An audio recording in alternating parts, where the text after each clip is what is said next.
Hello friends, कैसे हैं आप सब। आइए सुनते हैं भीष्म साहनी की कहानी माता विमाता। 15 डाउनलोडेड गाड़ी के छूटने में 1 मिनट की देरी थी।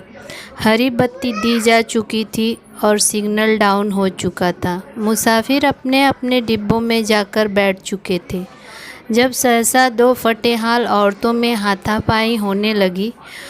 एक औरत दूसरी औरत की गोद में से बच्चा छीनने की कोशिश करने लगी और बच्चे वाली औरत एक हाथ से बच्चे को छाती से चिपकाए दूसरे से उस औरत के साथ जूझती हुई गाड़ी में चढ़ जाने की कोशिश करने लगी। छोड़, तुझे मौत खाए, छोड़, गाड़ी छूट रही है। नहीं दूंगी, मर जाऊंगी तो भी नहीं दूंगी। दूसरी ने बच्चे के लिए फिर से छटपटाते हुए कहा।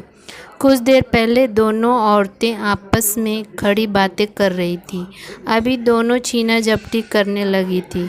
आसपास के लोग देखकर हैरान हुए। तमाशबीन इकट्ठे होने लगे। प्लेटफार्म का बावर्दी हवलदार जो नल पर पानी पीने के लिए जा रहा था, झगड़ा देखकर छड़ी हिलाता हुआ आगे बढ़ाया। क्या बात है, क्या हल्ला मचा रही हो, उसने दबदबे के साथ कहा। हवलदार को देखकर दोनों औरतें ठिठक गईं। दोनों हाँफ रही थीं और जानवरों की तरह एक दूसरे को घूरे जा रही थीं। एक मुसाफिरों को गाड़ी पर चढ़ता देखकर बच्चे वाली औरत फिर गाड़ी की ओर लपकी, लेकिन दूसरी औरत ने झटपट उसे पकड़ लिया और उसे खींचती हुई फिर प्लेटफार्म के बीचों बीच ले आई। लटकते से अंगों वाला काला दुबला सा बच्चा औरत के कंधे से लगकर सो रहा था। औरतों की हाथापाई में उसकी पतली लंबूतरी सी गर्दन कभी लटका खाकर एक ओर को लुढ़क जाती, कभी दूसरी ओर को, लेकिन फिर भी उसकी नींद नहीं टूट रही थी। मत हल्ला करो, क्या बात है, हवलदार ने छड़ी हिलाते हुए चिल्लाकर कहा और अपनी पतली बेत की छड़ी दोनों औरतों के बीच खोसकर उन्हें छुड़ाने की कोशिश करने लगा। जो औरत बच्चा छीनने की कोशिश कर रही थी उसे अपनी बड़ी बड़ी कातर आंखों से हवलदार की ओर देखा और तड़प कर बोली, मेरा बच्चा लिए जा रही है, नहीं दूंगी मैं। फिर एक बार वह बच्चा छीनने के लिए लपकी। गाड़ी छूट रही है नासपीटी, छोड़ मुझे, बच्चे वाली औरत ने चिल्लाकर कहा और फिर गाड़ी के डिब्बे की ओर जाने लगी। हवलदार ने आगे बढ़कर उसका रास्ता रोक लिया। इसका बच्चा क्यों लिए जा रही है, हवलदार ने अकड़ कर कहा। इसका कहाँ है बच्चा, मेरा है। वह कहती है मेरा है। बोलो किसका बच्चा है। या मेरा है, दूसरी छोटी उम्र की औरत बोली और कहते ही रो पड़ी। रूखे अस्त व्यस्त बालों के बीच उसका चेहरा तमतमा रहा था, लेकिन आंखों में अब भी डर समाया हुआ था, बदहवास और व्याकुल। वह फिर बच्चे की ओर बढ़ी। हवलदार जल्दी से जल्दी झगड़ा निपटाना चाहता था। बच्चे वाली औरत से बोला, बच्चा इसके हवाले कर दो। क्यों दे दूँ, बच्चा मेरा है, तेरे पेट से पैदा हुआ था। बच्चे वाली औरत चुप हो गई और घूर घूर कर दूसरी औरत को देखने लगी।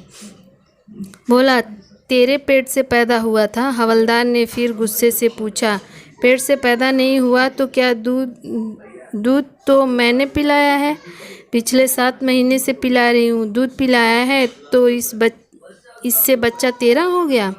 बच्चे को ज़बरदस्ती लिए जा रही है।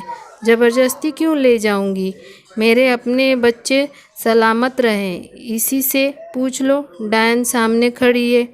फिर दूसरी औरत को मुखातिब करके बोली, कलमुई, बोलती क्यों नहीं है, मैंने तेरे से छीन के लेके जा रही हूँ।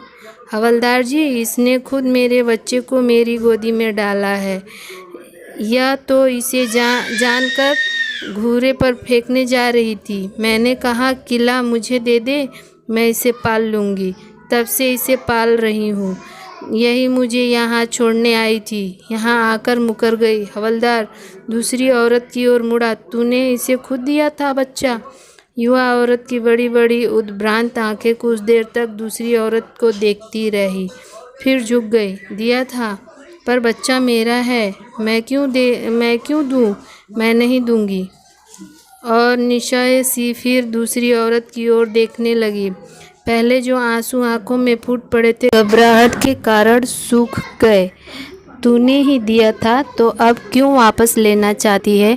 कातर नेत्र फिर एक बार ऊपर उठे और उसका सारा बदन कांप गया। यह इस प्रदेश लिए जाती है। और कहते कहते वह फिर रो पड़ी। मैं सदा तेरे पास पड़ी रहूं। बच्चे वाली औरत बाँह पसार कर आसपास के लोगों को सुनाती हुई बोलने लगी। मेरे डेरे वाले सभी लोग चले गए हैं। यह मुझे छोड़ती नहीं। कहती थी 10 दिन और रुक जा फिर चली जाना, 5 दिन और रुक जा चली जाना। करते करते महीना हो गया। मैं यहाँ कैसे पड़ी रहूँ? आज गाड़ी चलने लगी तो कलमुई मुकर गई है। यह तेरे रिश्ते की है? हवलदार ने पूछा। रिश्ते की क्यों होगी? यह काठियावाड़ की है। हम बंजारे हैं। तू गाड़ी में कहाँ जा रही है? फिरोजपुर जी। वहाँ क्या है? हम बंजारे हैं हवलदार जी। पहले हमारे लोगों के यहाँ ज़मीन ली थी, पूरे 2 साल हवाली की है। अब हमें फिरोजपुर में ज़मीन मिली है। हमारे सभी लोग चले गए हैं, पर यह मुझे छोड़ती नहीं थी। हवलदार दुविधा में पड़ गया। एक ने जन कर फेंक दिया, दूसरी ने दूध पिलाकर बड़ा किया। बच्चा किसका हुआ? तेरा घर घाट कोई नहीं है जो अपना बच्चा इसे दे दिया? तू रहती कहाँ है? हवलदार ने बच्चे की माँ से पूछा। यह कहाँ रहेगी जी? पुल के पास फूस के झोपड़े में। यह वहीं पर रहती है। हम भी वहीं पर रहते थे। यह मेरी पड़ोसन है जी। मजूरी करती है। इसकी तो नाल भी मैंने काटी थी। बच्चे की माँ उद्भ्रांत सी अपने बच्चे की ओर देखे जा रही थी। लगता जैसे वह कुछ भी सुन नहीं रही हो। इसका घरवाला कहाँ है? इसका घरवाला कोई नहीं जी। यह तो मर्दों के पीछे भागती फिरती है। कोई इसे बसाता नहीं। इसका घर बार होता तो यह बच्चे को जन कर फेंक क्यों जाती? इतने में गार्ड ने सीटी दी। भीड़ में से छटक कर लोग अपने अपने डिब्बों की ओर जाने लगे। बंजारन भी डिब्बे की ओर घूमी। बच्चे की माँ ने आगे बढ़कर उसके पांव पकड़ लिए। मत ले जा मेरे बच्चे को, मत ले जा। कुछ एक लोगों को तरस आया। हवलदार ने दृढ़ता से आगे बढ़कर बंजारन से कहा, बच्चा वापस दे दे। अगर माँ बच्चा नहीं देना चाहती तो तू उसे नहीं ले जा सकती। हवलदार की आवाज़ में दृढ़ता थी। बंजारन को इस निर्णय की आशा नहीं थी। वह छटपटा गई। मैं क्यों दे दूँ जी? अपने बच्चे को भी कोई देता है? किसको दे दूँ? इसका घर है ना घाट। गाड़ी छूटने वाली है, जल्दी करो। बच्चा माँ के हवाले करो, वरना हवालात में दे दूँगा। हवलदार ने अब की बार कड़क कर कहा। और औरत घबरा गई और कि किम कर्तव्य विमूढ़ से आप आसपास खड़े लोगों की ओर देखने लगी। फिर अपनी साथनी की ओर देखते हुए चिल्लाकर बोली, हरामजादी कुतिया, यहाँ आकर मुकर गई। ले बेगैरत, ले संभाल। फिर कहना दूध पिलाने को जहर पिलाऊंगी। इसे भी और तुझे भी। 7 महीने तक अपने बच्चे का पेट काटकर इसे दूध पिलाया है। और झटक कर बच्चा उसके हाथ में दे दिया और फूट फूट कर रोने लगी। माँ ने बच्चा छाती से लगा लिया। बच्चे के मिलते ही वह भी ममता की मारी रोने लगी। अजीब तमाशा था। दोनों औरतें रोए जा रही थी। दोनों एक दूसरे की दुश्मन, दोनों एक ही बच्चे की माताएं। बेघर लोगों को न हंसने की तमीज़ होती है न रोने की। और कलह के कारण दुबला पतला पित्त का मारा बच्चा अब भी मुठ्ठियाँ भींचे सो रहा था। बंजारन गालियाँ बकती रोती बड़बड़ाती गाड़ी में चढ़ गई। तुम्हें तुम्हारा बच्चा मिल गया, यहाँ से चली जाओ फ़ौरन। हवलदार ने सोए बच्चे की पीठ पर छड़ी की नोक रखते हुए कहा, धमकाकर कहा, फ़ौरन चली जाओ यहाँ से। बच्चे को छाती से चिपकाए माँ पीछे हट गई। भीड़ बिखर गई। डिब्बे के दरवाजे में खड़ी बंजारन अभी भी चिल्लाए जा रही थी, कंजारी हरामजादी, तूने इसे जानते ही क्यों नहीं मार डाला? जब भी मार डालेगी तभी मेरे दिल को चैन मिलेगा। नासपीटी बच्चे ने गोद पहचान रखी थी, या तो इस कारण वह रहा हो या हवलदार की बेत की नोक लगने के कारण। बच्चा जाग गया और अपनी नन्ही नन्ही मुट्ठियों से पहले तो अपनी नाक पसीने से लगा, फिर आँख, और थोड़ी देर बाद अपनी मुट्ठी मुंह में ले जाकर चूसने लगा। औरत अब भी उद्भ्रांत सी पीछे हट गई और प्लेटफार्म की दीवार के साथ जाकर खड़ी हुई। बच्चा दूध के धोखे में अपनी मुट्ठी चूसता रहा, पर दूध न मिलता देख बिल्कुल जग गया और दोनों टांगें जोर जोर से पटक कर रोने लगा। माँ ने उसे दाएं कंधे से हटाकर बाएं कंधे के साथ सटा लिया, लेकिन बच्चा और भी जोर जोर से रोने लगा। माँ परेशान हो उठी, कभी बच्चे को एक करवट उठाती, कभी दूसरी, कभी दाएं कंधे पर उसका सिर रखती, कभी बाएं कंधे पर। बच्चे का रोना सुनकर डिब्बे के दरवाजे पर खड़ी बंजारन फिर चिल्लाने लगी, मार डाल तू इसे, मार डाल नासपीटी, इसे जहर क्यों नहीं दे देती? दोपहर से इसके मुंह में दूध की एक बूंद भी नहीं गई। बच्चा रोएगा नहीं?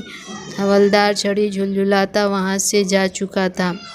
एक दो कुलियों को छोड़कर डिब्बे के सामने कोई नहीं था। दूर पीछे की ओर नीली वर्दी गार्ड हरी झंडी दिखा रहा था। गाड़ी ने सीटी दी और चलने को हुई। बच्चा रोए जा रहा था। माँ ने अपने फटे हुए कुर्ते की जेब में से मूंगफली के कुछ एक दाने निकालकर बच्चे के मुंह में ठूसने लगी। नासपीटी यह क्या उसके मुंह में डाल रही है? मेरे बच्चे को मार डालेगी कसाइन कंजारिन। और घूमकर पहले एक छोटा सा टीन का बक्सा और फिर छोटी सी गठरी प्लेटफार्म पर फेंकी और बड़बड़ाती गालियाँ बकती हुई गाड़ी पर से उतर आई। हरामजादी, मेरी गाड़ी छुड़ा दी, मौत खाए तुझे नासपीटी। गाड़ी निकल गई। एक एक करके कुली स्टेशन के बाहर चले गए। प्लेटफार्म पर मौन छा गया। हवलदार अपनी गश्त पर दूर प्लेटफार्म के दूसरे सिरे तक पहुंच चुका था, लेकिन जब छड़ी झुलझुलाता हुआ वापस लौटा तो प्लेटफार्म के एक कोने में दीवार के साथ सटकर वह दोनों औरतें बैठी थीं। बंजारन अपनी गोद में बच्चे को लिटाए उसे अपने आंचल से ढके दूध पिला रही थी, और पास में बैठी बच्चे की माँ धीरे धीरे अपने लाडले के बाल सहला रही थी। धन्यवाद। अगर मेरी कहानी पसंद आई हो तो चैनल को लाइक और सब्सक्राइब कीजिए।